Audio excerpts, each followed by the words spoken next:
Welcome to Recruiting.work, a place to connect, communicate, and collaborate on all things recruitment. This session is brought to you by OutMatch. Just as Recruiting.work brings people in the talent community together, OutMatch brings recruitment technologies together, combining assessments, video interviewing, and reference checking software. They're creating a more holistic, more human hiring experience. Learn more at OutMatch.com.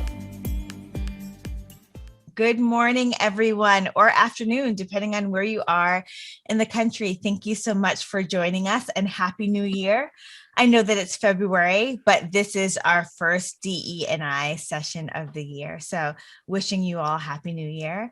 I wanted to first introduce what we're going to be talking about today. I know that you all think that you're here to talk about building out your DE&I team. I'm so sorry to disappoint. We're actually not going to talk about that today.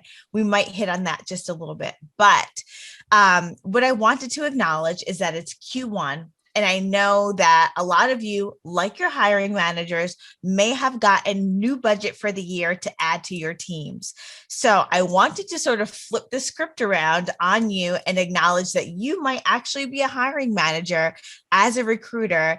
And I wanted to talk about building out your recruiting team and doing that with an inclusive lens. And we might hit a little bit on building out a DE&I team also. Let us know in the chat if you'd be interested in hearing more about that in a future session. But I really wanted to talk about building out your recruiting team and ways that we can do that with an inclusive lens. It's so much easier sometimes to give advice to our hiring managers, but we forget to do that for ourselves. So today we're going to talk about how to build out an inclusive an inclusive recruiting team as a hiring manager, if you're a hiring manager.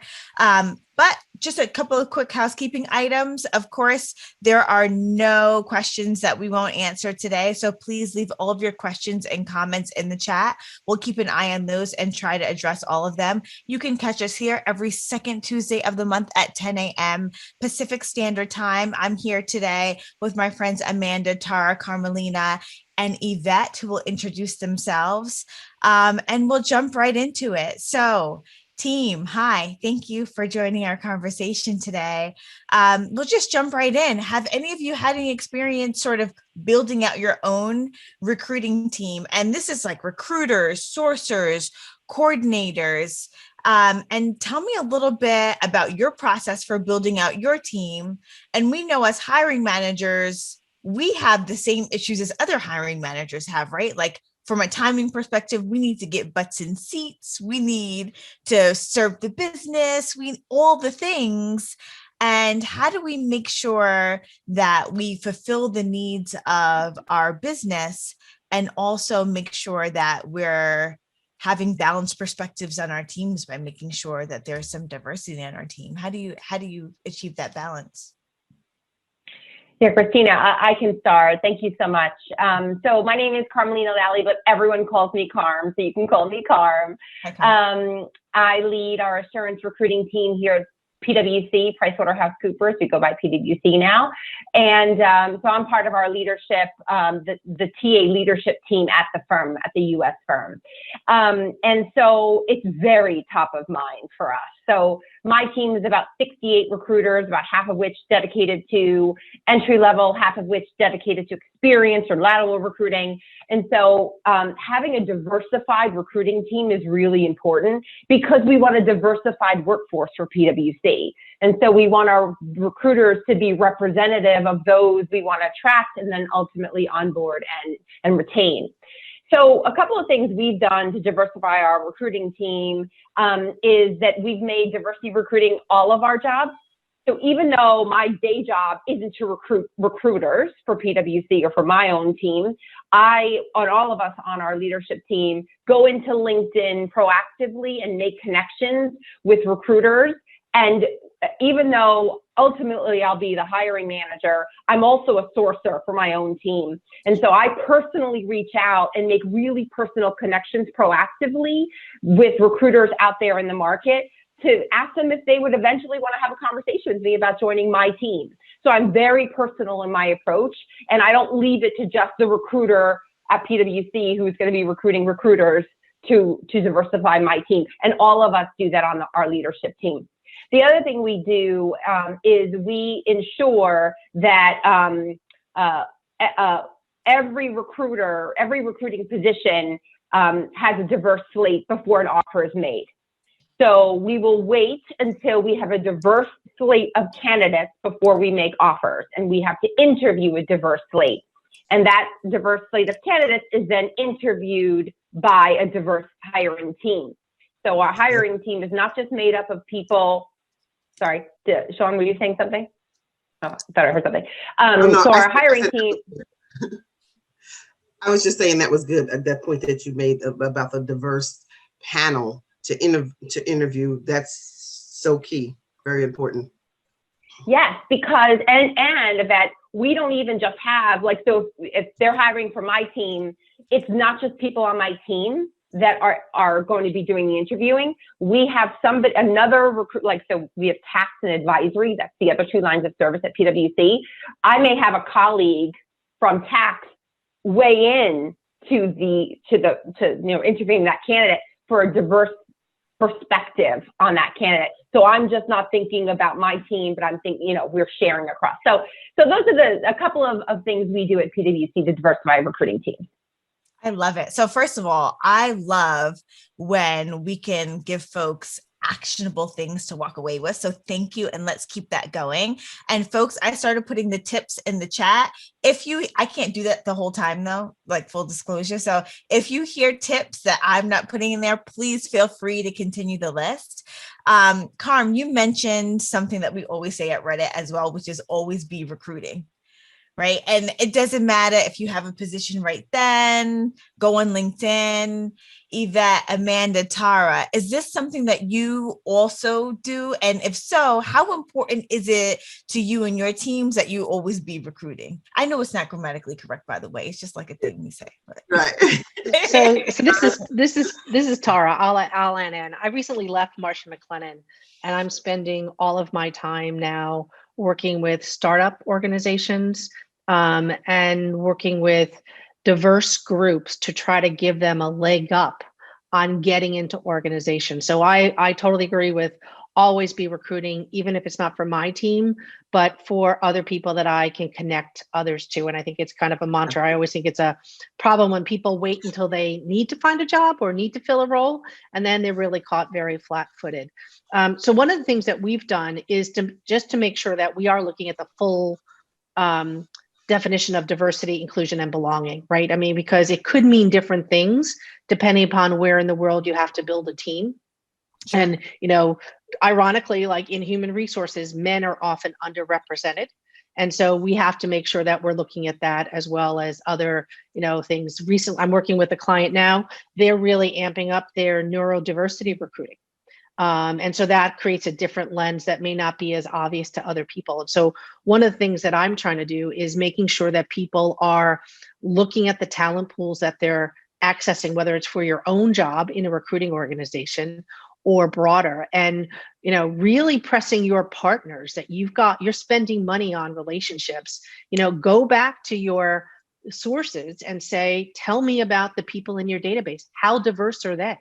Am I over-indexing in LinkedIn, which we know is more male-dominated? If I'm too reliant on LinkedIn, I'm not going to get as good a chance of having a diverse slate. So are you fishing in the right pools regardless? And hold your partners accountable for that, because that gives you a justification to where to spend more money or where to spend less money. And talk to the recruiters about it. If they're relying on one source that is tilted in one direction, they have to work harder to get a diverse pool out of LinkedIn than any other source. As much as we all love it, it's got some downsides to it, right? And so how do you supplement that talent pool to make sure that you're reaching other underrepresented groups that you need to get access to as well? So you have to really kind of, monitor your habits, make sure that you're breaking into some new grounds, but hold the partners accountable for, tell me about the people that I'm reaching through you as a source channel, even when you're recruiting recruiters.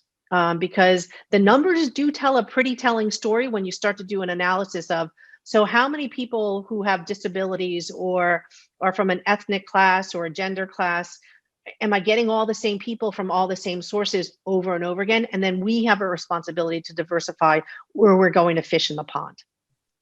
Absolutely. One of the things that I always try to emphasize for folks is if you are going to use a third-party sourcer and you are paying them money, if money is coming out of your budget, you hold these folks accountable.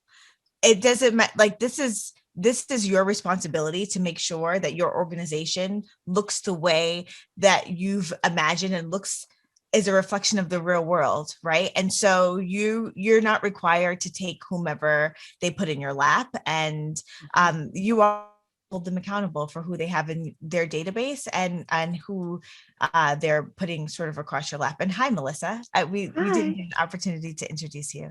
Okay, so let's take a question from the chat, and then we'll go on to other folks and hear about what you're doing. So one of the questions from the chat is, since we typically don't have diversity information on candidates during the screening process, how do you guarantee a diverse slate of candidates during the screening/interview process? Would anybody like to take that one?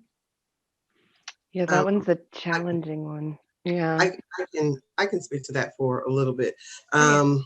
Most recently, my name is Yvette Friars, and I am a global recruiter, and I have focused on diversity when I was at Pratt & Whitney. I recently finished a 3-year contract with them. They had a huge diversity initiative. One of the things that I do to make sure I'm seeking a diversity candidate is, in addition to LinkedIn, where you can see who they are, there are several organizations such as NESPE, because I was hiring engineers. It's a society for Black engineers. So I know that the members of that group are going to be diversified members. I strategically develop a network with them so that when I have opportunities, they'll post them for me for free. If they have candidates, recent graduates, interns, they'll send them my way who are looking for opportunities. And that's not just with NESPE, that's with a lot of these organizations where people have things in common, where they're diversity members. And so, like Tara was saying, you can't just rely on LinkedIn. You have to be able to strategically build a network outside of LinkedIn. And to me, like Carm was saying, it needs to be a relationship building thing. It needs to be an ongoing process. I am always thinking recruiting. I could be out to dinner and just have casual conversation, of course, before COVID, talking about what we do. And someone will say, oh, I did aerospace and I'm like, oh, did you now?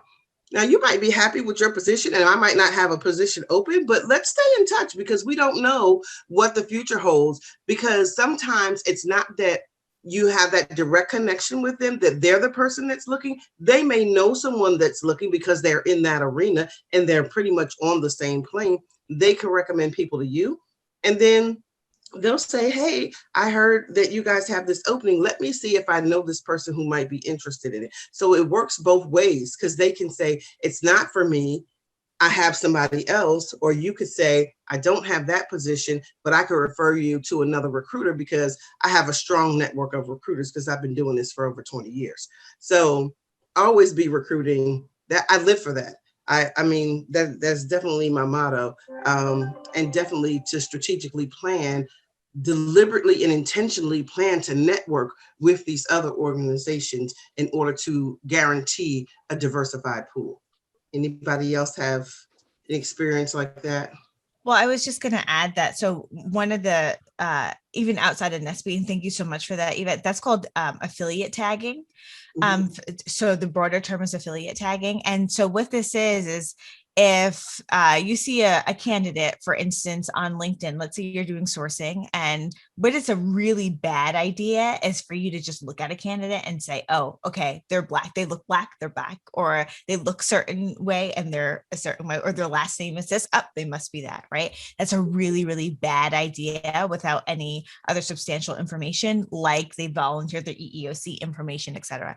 However, if you can readily really identify that they've associated themselves with another organization like National Association of Black Engineers or Women Who Code or whatever the case might be, then you can associate them with an affiliation tag, meaning like you can now reasonably assume that they're Black, they've associated themselves with Black engineers, they look Black, they've associated themselves with this particular group, right? And you can start to then build a pipeline and reasonably assume. Now, of course, you cannot still put involuntary EEOC information, all of those things, right? But you can at least start to then build a network of with a reasonable assumption that they belong to these organizations. That being, oh, so sorry. No, I'm so sorry. That being said, so that's called affiliate tagging, and it's a great way. But John, to also answer your question a little bit more directly, once you get to the point where you're at on sites, right? So during the screening process, it might be really difficult to understand whether or not somebody is from an underrepresented minority. But once you get to the point where you're on sites, it's sort of a little bit easier to understand if you have a slate of 5 candidates that are all white middle-aged men, if it's more diverse and you have 3 men and 2 women, if you have more ethnic diversity mixed in, right? So it's a little bit more easier to understand once you're doing on-sites. And I'm so sorry, I'm not sure if that was Melissa or Amanda. It was Melissa. No, and this is Melissa Medrano, and I work at NGM Bio, and we're a smaller company, but we're doing a lot of sort of these diversity initiatives, and particularly within our own recruiting team. And, so we have brought on a sourcer who specifically works on pipelining a diverse candidate slate, but also there is a software called Intello that we have employed.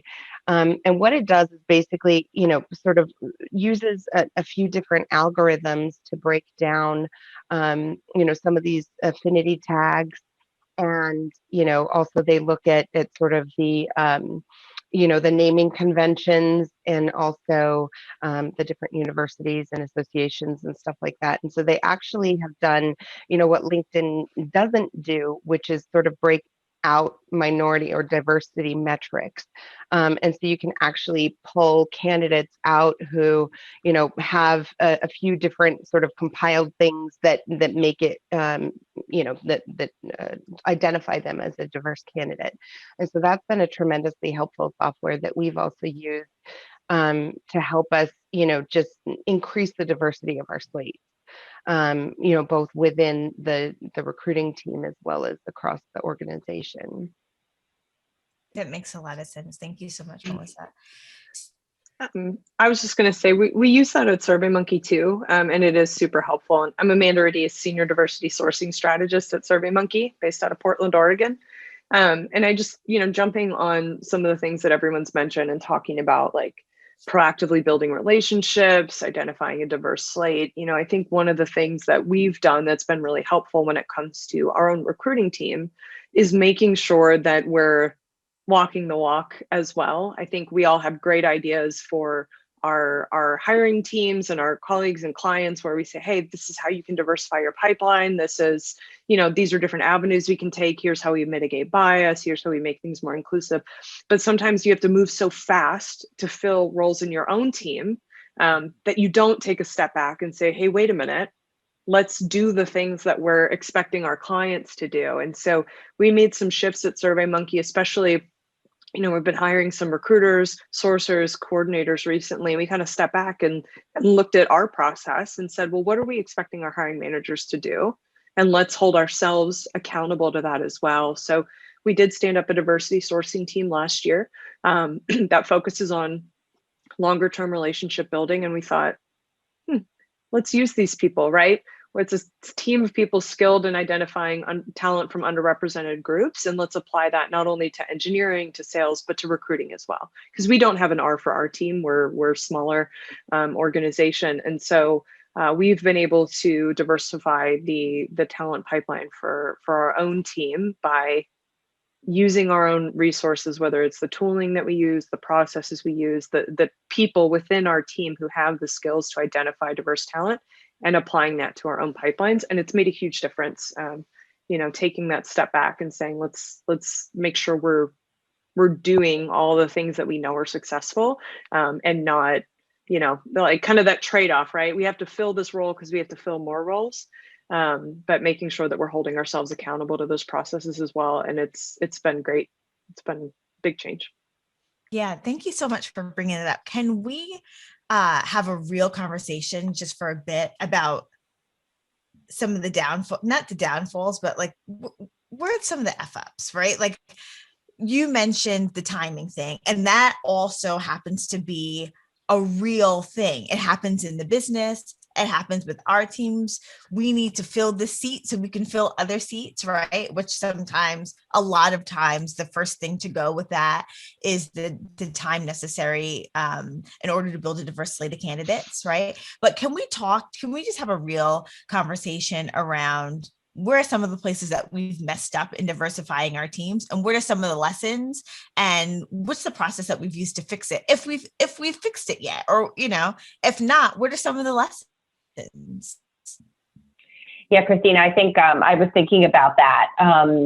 One of the things that I think we do as recruiters is we want it all in our applicants. So we, if there are 10 things that we're looking for, we need all 10 things, or else we're not going to make offers. And I think one of the things that, especially in promotion, because you have, folks that start out in manager roles, let's say at PwC, and then as we're looking to promote people to senior manager roles within recruiting, or even director roles within recruiting, we're seeing diversity not at those higher levels. And so how do we give folks an opportunity to get promoted, even if they don't have all 10 things? So we're looking at, are all 10 things really required? And it's like chicken without egg. Like, oh, you've never led people. Well, I've never led people because I've never been promoted to lead people, so I need a chance. So we're giving people chances. The other thing too, even entry-level recruiting roles, at PwC, obviously we have a lot of client service staff that serve clients, either in accounting, tax, or advisory roles. Does somebody need to have been a recruiter to be an entry-level recruiter? Probably not. You could probably learn the recruiting. So we're actually looking to see if there's folks that we can take that know the firm, client service folks that know the firm, and teach them the recruiting to diversify our recruiting teams.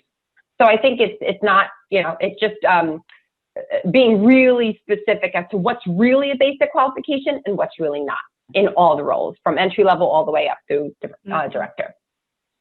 Good call. Yeah, and being able to recognize what's coachable, right? And it looks different for every team, because some things could be very coachable, but you don't have the resources within your own team who can teach that, right? Or have the bandwidth or the time. So it's recognizing that balance. What is coachable?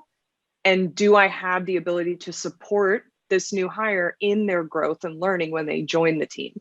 And getting yourself in a position to recognize what strength you have when it comes to training and development, and then hiring, and recognizing if someone has a gap, I have the strength to teach this person within my team, and it makes it much easier, and it helps with the onboarding and the on-ramp.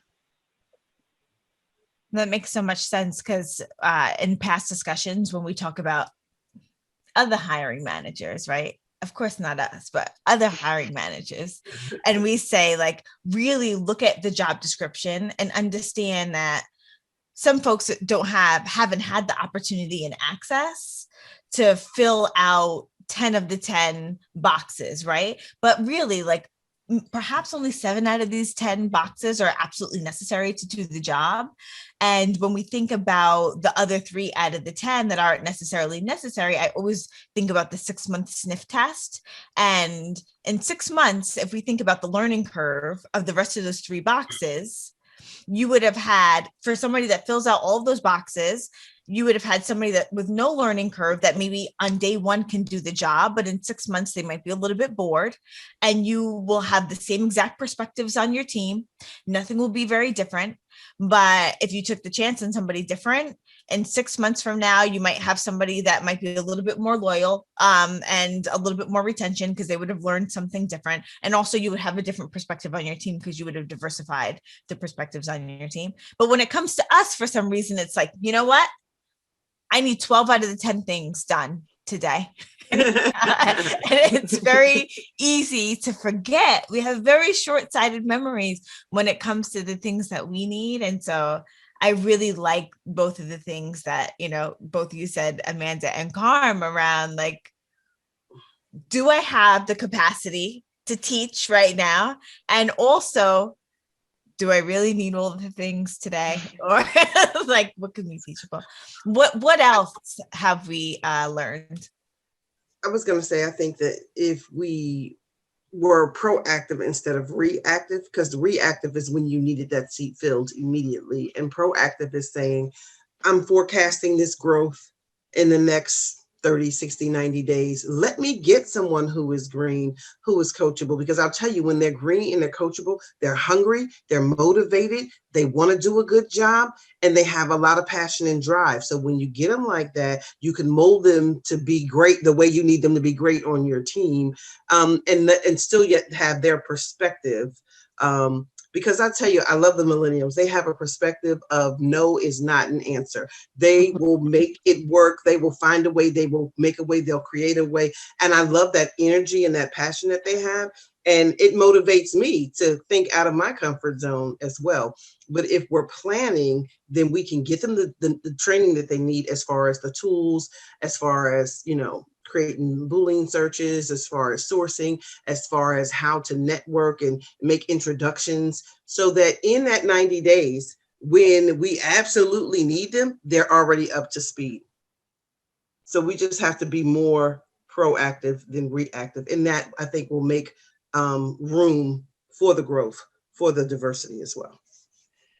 So one other suggestion to make is, to the point of not everybody has to be a recruiter. I'll be honest with you, when I came into recruiting, I was never a recruiter, but was a salesperson by training. And that was an easy transferable skill. But one of the other things you might want to look at, if your organization has affinity groups or resource groups, who are often the most engaged employees within an organization, could they be your next group of ambassadors or even recruiters or sourcers within your team? So I've often marketed career pivots to people who are passionate about the company because they're overly involved in things that are important to the company, and have hired people out of the associate resource groups that maybe never thought about recruiting as a career alternative, even for just a slight pivot. And the energy level and the passion about belonging to a company that values diversity or is on a trajectory of creating comprehensive DI&B plans, you often get, a lot of enthusiasm that is worth a huge payback. And they really like to be spokespeople for the company as well. So it's a really quick return. And oftentimes you may have already been training those groups to be your ambassadors, so they understand what we're selling as an opportunity, but it's an easy lift, and you're giving somebody an opportunity for a career path. The other thing I do is, I never ask for a lifelong commitment. If I'm looking for an internal transfer, I will often say, look, I'm looking for 18 to 24 months, right? Try it. If you don't like it, you can always go back to what you were doing, but you've also developed another skill set. So I'll give people the option of rotating through. That also makes it less risky for everybody. And you'd be surprised that you're not tapping into the same people, particularly if you're going through other alternative channels in the firm. Yes. That makes perfect sense. I want to be really mindful I gotta go, guys. that our official stop time is at 10:30. So for anybody that needs to go, thank you so much for joining us. You can catch us here the second Tuesday of every month at 10 o'clock Pacific Standard Time. Thank you so much for joining us. We always go a little bit over, but if you have to go now, thank you again, and we'll see you next month. All right, thank you.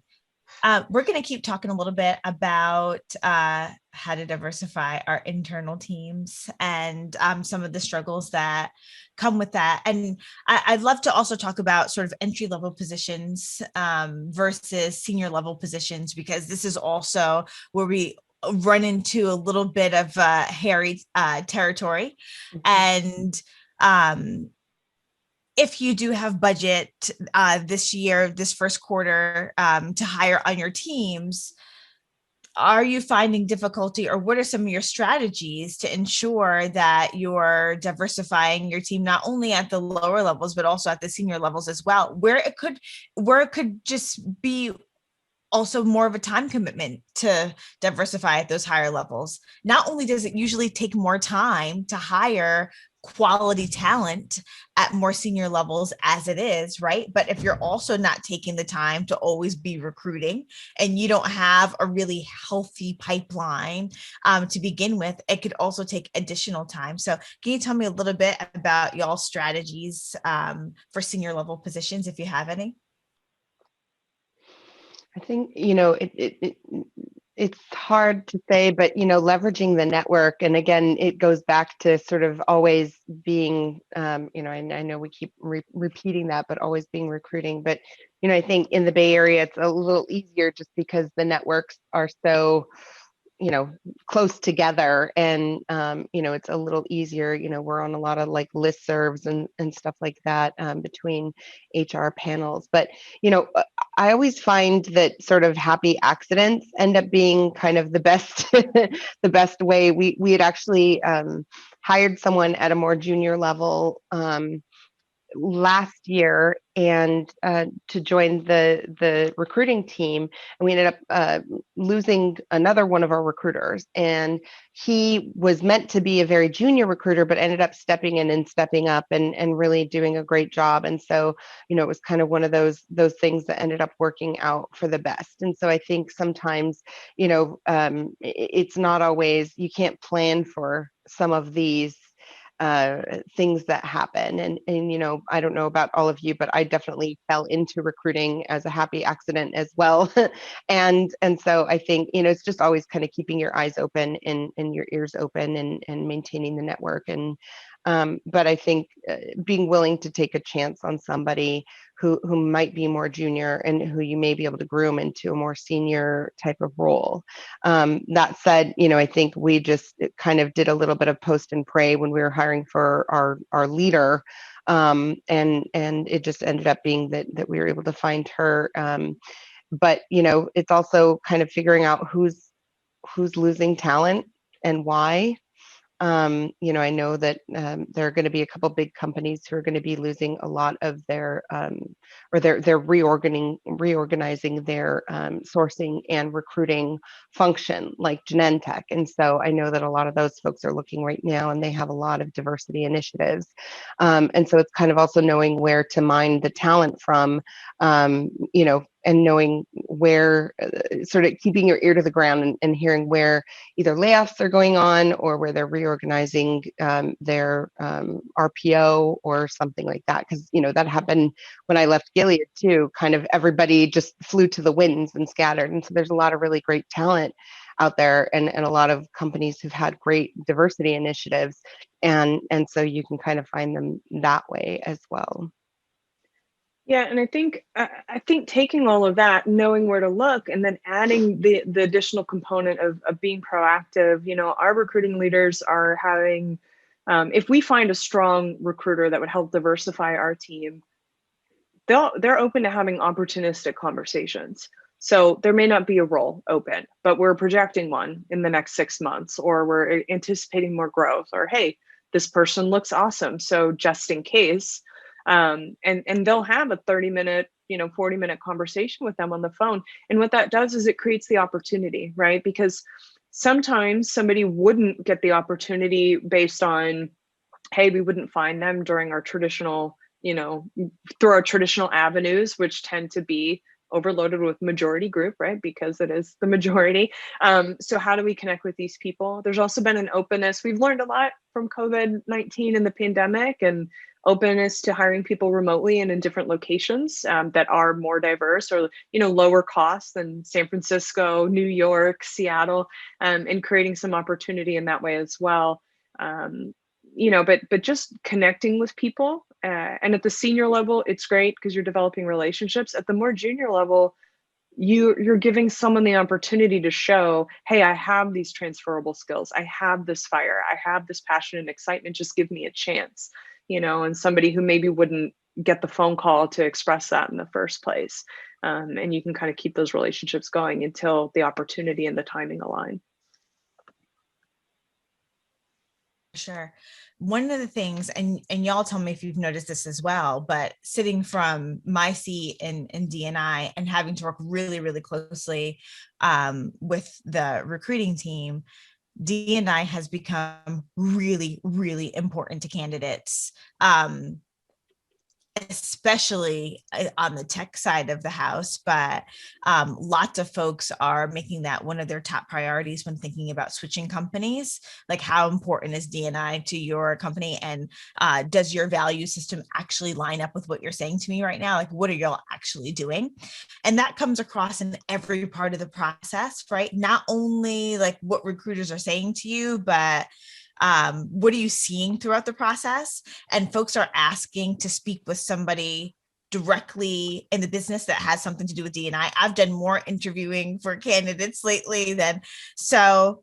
Two questions for you all that I'd love to talk about. The first one is, how do you make sure that the candidates are getting sort of that DE&I experience during the process? Do you have any tips for us? The other thing is, how do you make sure that your recruiters that you're interviewing for, or the sourcers, if you have a separate sourcing function or both, are focused on DE&I in their own process? Like, what questions are you asking them to make sure that they have like sort of their separate process, and making sure that they know what's up? And you don't have to sort of, maybe you do have to teach them from scratch, but if you're looking to hire somebody that's at least mid-level, right? I'm assuming that you're expecting them to come with some sort of tools. What questions are you asking them to make sure that they're coming in with some sort of tools and that they're focused on that? It's a great question. It's one of those things where it's kind of, how do you approach your DEI strategy, and what tools and tricks do you use, but also, what resources have you used? Are you aware of the different affinity groups? Are you aware of, the different, are you a member of some of these different organizations on LinkedIn, for example, or, even Facebook or things like that too. So I think it's one of those where you kind of, try to suss out, how well they understand the algorithms and the X-ray searches and the, the deep sourcing as well, because I think it goes hand in hand. If you're able to be a good sourcer, you have to be able to find and identify how you're going to suss out those diverse candidates. The other thing I'll say too is, I think you're right. A lot of our candidates, whether they be for our client service roles or recruiter roles or any other people roles at PwC, they're asking about our D&I commitment, and they want more than words. You can go to our website and you can see all of the great things we do, but they don't believe that. So what we've asked our recruiters to do is personalize it. So I'm a working mom. I have 3 children. I have had 3 children at PwC. I'm also a female. And I work in New York City, and there's lots of, other people that don't look like me in the office. So how have I felt a feeling of belonging at PwC? How has it been being a working mom and, being a director at PwC, and how do I balance it all? So that's my story, and I tell that story to candidates because they won't believe anything that's not personal. So we ask our recruiters to personalize their experience with D&I at PwC. And then we have them practice it. Like, tell a story about how you felt that sense of belonging at PwC. And that's how we help candidates feel it as well. Yeah, we also kind of, oh, sorry. No, go ahead. I was just going to say, we also create, a space where when we're talking to candidates, if someone does have a lot of questions about diversity and inclusion and belonging, or about our employee resource groups, or we have something called DIGs, diversity, inclusion, and impact groups for each office. We do offer up the opportunity if they want to speak to someone who's a member of that group, who is a participant, and fortunately for us, our employee resource group population is very engaged, and they're very passionate about recruiting and diversifying our team and bringing in good talent. So there is people who are willing. It's rare, honestly, that I've had candidates say, yeah, I want to do that. But even the fact that we're giving them the option, do you want to speak to someone in our Blacks in Technology group? Do you want to speak to someone who's a member of UNIDOS? Like, you can, and we will create that space for you. I think that says a lot. Hopefully in the future, more candidates will take us up on that, because I think it's a great opportunity to, again, build the network and have the conversation. Yeah. I was going to add that I think it's a lot like how candidates are looking at, corporate social responsibility or ESG. They're doing their research. And so to the point that Carm made about, you can't fake it, because it's going to come out as really not being authentic. And I always, say to leaders, like, you can't just put the splashy thing up there, and lots of diverse people on the website, because the minute they come in for a Zoom interview or a personal interview, or they're going to go, troll a Glassdoor page, the truth is going to come out. Right. So rather be honest and upfront on where you are in the journey, so that you're not overselling and then people get completely disillusioned by the time that they join. But, giving the practical example of, this is new to us, or, we're midway through this, or, our company has been at this for 40 years and we're evolving as new topics come to the forefront. But, we're a mirror of society, whatever it is, but you have to really be honest about where you are in the spectrum, because otherwise people have choices today. And that, I think that's one of the things that managers and hiring teams, including recruiting teams, don't understand. I mean, if anything, good organizations are trying to re-recruit diverse talent today, right? So, it's a bucket, right? So we can do a great job of bringing the people in, but if there's leakage, it gets harder, because we have to recruit even more talent to keep the numbers stable or growing. So most organizations are trying to hug the employees they have to get them to stay and revitalize careers and give more opportunities, regardless of race, ethnicity, age, and gender. But it's getting even harder, because everyone has choices, and a diverse population has even more choices. So you have to make sure that you're delivering it on the front end, but also within the middle of the organization, and really demonstrate a commitment to growing careers. And so you need real live examples for that. Yeah, Tara, my motto has been for the last couple of years is the new recruiting is internal mobility. Talent acquisition is absolutely. internal mobility. Totally. That's and how can we insert ourselves into that process and add real value in keeping the folks we have and retooling them. So I love your point. Y'all, I think we just came up with the topic for our next discussion, which will be moving the needle, really moving the needle in diversity and inclusion, and not just sort of recruiting from other companies, right? So it'll be internal mobility, it'll be really growing and finding talent from other industries, right? And making sure that folks can survive and thrive and growing talent versus stealing talent and just sort of retooling them. So I think that'll be the next topic. Thank you for that. Yeah, and career development within companies and movement within companies is so important for people's career development expansion. So if we can help them do that, we're in a good spot to do that, because we understand kind of the broader arms of the business. Yeah, for sure. Fantastic conversation today. In about 30 seconds, I'm going to ask each of us to come up with one takeaway that we'd like for our attendees to walk away with today, and how they can diversify their personal teams.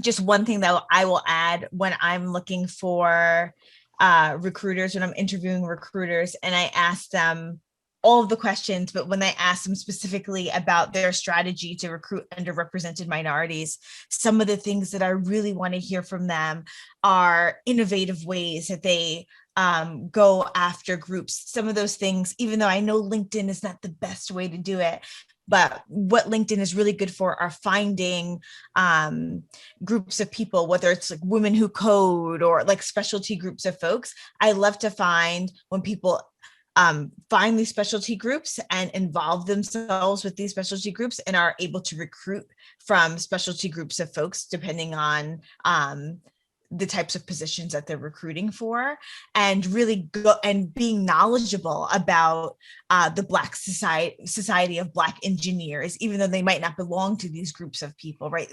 Or being knowledgeable about organizations that specialized in finding groups of disabled folks that are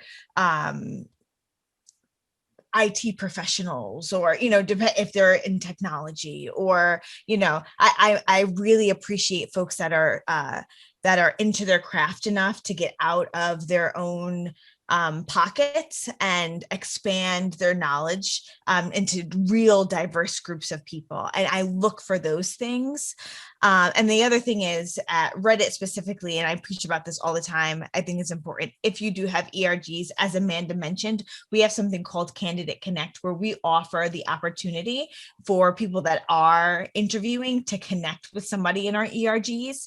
We don't make assumptions that just because they're Black, they want to connect with somebody that's Black, et cetera. We do give them the entire list of ERGs, and we say, hey, we're offering you the opportunity to connect with anybody in any of these areas if you're interested. And then, of course, we go back to our ERGs and we make that connection. And then for our internal ERGs, we also try to create as much intersectionality amongst each other, because I think that internal conversation, a lot of times we have the habit of being siloed in our own communities, and that intersectional conversation is so important. And then also, to the extent that we can, intersect with other ERGs from other organizations to learn what they're doing as well is also really important in terms of recruiting, but also just education and learning about what other people are doing. So I feel like I stalled long enough for about 2 minutes to give us a chance to think about one thing that we want our guests to walk away with in terms of like, what's one really impactful thing that they can think about doing in terms of diversifying their own teams as hiring managers. We'll go around the table, round robin style. We'll start with you, Carm. What's one thing? Really take a look at what you're looking for in your recruiters. Do they really have had to have been recruiters? If you broaden the possible applicants, you will, without a doubt, diversify your team. So look beyond the pool you always do. Got it. Throw out the rule book. Cool. Next, Melissa, hit us. Sure. I guess, for me, as important as LinkedIn is for all of us, my take home is it's not the only thing out there. And, there are a lot of free tools and resources, and even, you can Google Trend search some stuff. You can, go on other areas. And it's not all just about, finding the talent on LinkedIn. It's about kind of exercising your sourcing muscles as well. Totally agree. Thank you. Amanda, hit us. Be proactive consistently. I think that's huge, right? Think ahead, connect with people, build relationships with affinity groups. Don't do it just because you have an opening. Do it because you want to diversify your team as you grow. So be proactive consistently, and just build that into how your team functions. And, if you're making those relationships, making those connections, learning about these groups that you may not personally be a part of, the relationships will be there when the time is, right to hire. Nice. Tara. I think my biggest takeaway is planning is a must do. It doesn't have to be elaborate, but if you're just going to hope it's going to happen, it's not going to happen. So, plan and then manage the data. We didn't talk about data, but yes, plan and then manage the data. Absolutely. And mine is probably a cop out and also a piggyback off of Amanda's. But mine is vibe with somebody not in your tribe, which is always be recruiting, but also not even from a work perspective, but have conversations with people that are not readily in your lane all the time, folks that you would not be looking at all the time. And yes, that means if affinity groups that are not sort of in your area, that means that people that don't look like you and sound like you and think the way that you do, but not only from a work perspective, but also in your community. It gets a lot easier to do at work when you're used to having conversations with people all the time that just don't fall right in your lane. So if you practice that muscle just as a human being, it gets a lot easier to do in spaces when you have to do it. So thank you so much for joining us today. I'm Christina Sharif, your moderator. We'll be here every second Tuesday of the month at 10 a.m. Pacific Standard Time. And we look forward to seeing you next month. Thank you so much. Enjoy the rest of your week. Thank you.